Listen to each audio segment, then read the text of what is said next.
秋冬季节要说什么最好吃的话，我想就应该是这些香肠、腊肉、腊骨头，还有咱们的酱肉。这些就是我们之前做的腊肉、酱肉，已经全部风干了。今天就割一点去吃。腊肉虽然好吃，但是它的做法也是多样化的。到底是蒸着吃、煮着吃，还是炒着吃？很多朋友一直搞不明白，为什么别人做的腊肉总是比我自己做的好吃呢？其实你是没有掌握好方法。今天我就随便取两块，一块酱肉，一块腊肉，给大家分享一下在四川最常见的做法。这样子的两块肉我们肯定吃不完，先切一点下来，就是咱们要做多少就切多少下来。腊肉也是切一半就够了。切下来的腊肉和酱肉放入温水中给它清洗一下。大家要记住洗咱们的香肠腊肉这些，只有用温水才能够把它洗干净。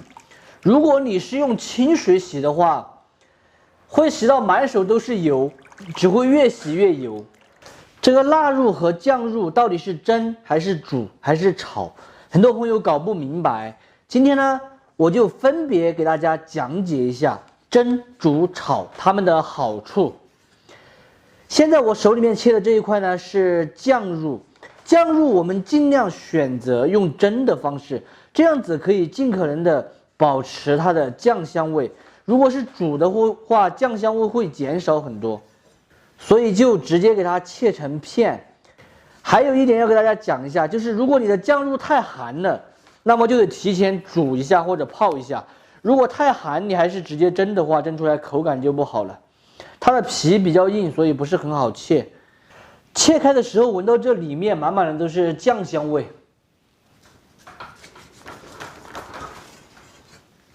第二种就是咱们煮的腊肉，腊肉清洗干净过后，下锅煮就可以了。当然，如果你这个腊肉是特别的寒的话，就需要提前用清水给它泡过几个小时再煮，不然的话你吃起来一样的是挂寒的。现在呢，给大家讲一下这个煮腊肉的好处。第一个是没那么寒，第二个是煮出来的腊肉它会更加的趴落，所以说煮腊肉就比较适合晒得比较干的腊肉。还有一个就是寒度比较高的腊肉，所以蒸还是煮，大家根据自己的喜好来选择。煮的腊肉这个汤我们还可以用来煮一点菜，直接吃也很香。烧开过后用小火先煮半个小时。咱们切好的这个酱肉，现在要来摆盘了，给它一片叠着一片的摆起，这样主要是最后成品蒸出来漂亮一点。这样子这个酱肉就摆好了，也可以直接一片叠着一片，像烧白那样子摆。剩下的边果料给它切碎。蒸腊肉的配菜我准备的是这个冬菜，也可以用盐菜、芽菜之类的。其实和腊肉最搭配的是萝卜根儿，因为萝卜根儿的话没有寒味，吃起来更加的安逸。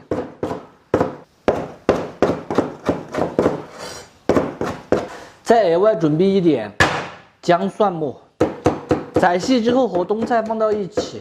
腊肉的时间煮来差不多了，现在给它露出来晾凉。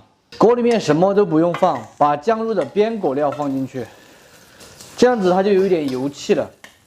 冬菜用小火一起给它煸炒，主要是把冬菜的水分炒掉。来一点糖、味精，继续给它炒匀的。冬菜没什么水分了，给它倒出来装盘。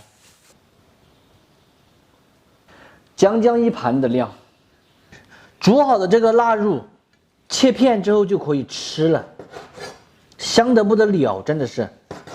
大家看一下，非常的安逸吧？封的还不是很干，如果再干一点的话，它是透明状的。刚才我已经偷偷的尝了一片了，这个腊肉的盐味是将厚实。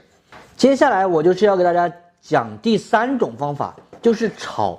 咱们的炒腊肉都是建立在蒸熟或者是煮熟之后的基础上，一般情况下不会直接生炒，直接生炒出来这个皮它很容易咬不烂，第二个不容易成熟，第三个瘦肉的话就和干柴块一样的，看到没有？这个腊肉真的太安逸了，可以直接吃，也可以再炒一下，或者是再蒸一下。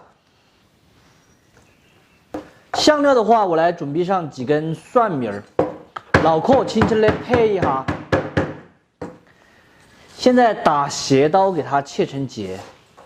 蒸锅内水开，我们把装好碗的这个酱肉放上去，盖上盖子，用中火给它蒸过40分钟的时间，就能把它蒸熟了。酱肉蒸25分钟过后，现在来炒，来上一丁点油，主要是润一下锅。下入切好的这个腊肉，这个天冷得真快。然后这些只要油里面一爆，它就变成透明了，超级的漂亮。这些稍微一爆，它就透明了。腊肉炒来卷起过后，下上姜葱，这个油舀一点出来，太多了。丢上2捆干花椒，不用再放其他的料了，下蒜米儿，大火拨转，调味一点糖。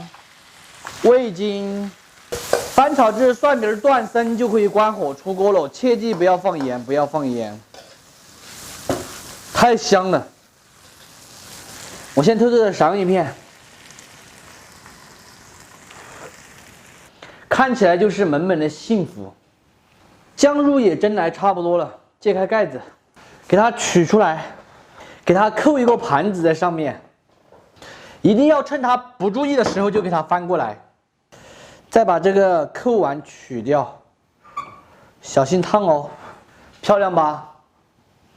今天的腊肉3种吃法就给大家讲解好了，不管是蒸也好，煮也好，炒也好，都是非常的好吃。大家可以根据自己腊肉的情况来选择怎么做，具体怎么腌制腊肉和晾晒腊肉，大家可以翻一下我往期的视频，也有非常详细的教程。喜欢吃腊肉的朋友一定要收藏着这个视频，有时间的时候呢，试着去告一下。不喜欢吃就只有免费看完，撒够。终于可以开饭了，干一瓶饮料，腊肉、酱肉，这里还有一点点香肠是昨天剩的，整起来。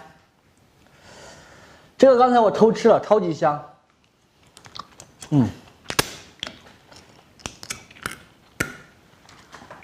有一丁点寒，就是稍微比我们平时炒新鲜肉要寒一点。如果腊肉不寒的话，它肯定会臭嘛。哎呀，真正的是巴适的版哈，酱肉搞起来。哎呦，这个有点肥，我有点害怕哟。超级香。这个酱肉就一点点都不寒，盐味刚刚好。如果要是时间再给它蒸久一点的话，就更安逸了。把它油脂给它蒸出来，或者是煮一下之后再蒸也可以，煮一下之后再蒸的话更巴适。我发现这种下面小块的特别好吃。今天的视频到这里就撒够了，我是想念，咱们下期再见，拜拜。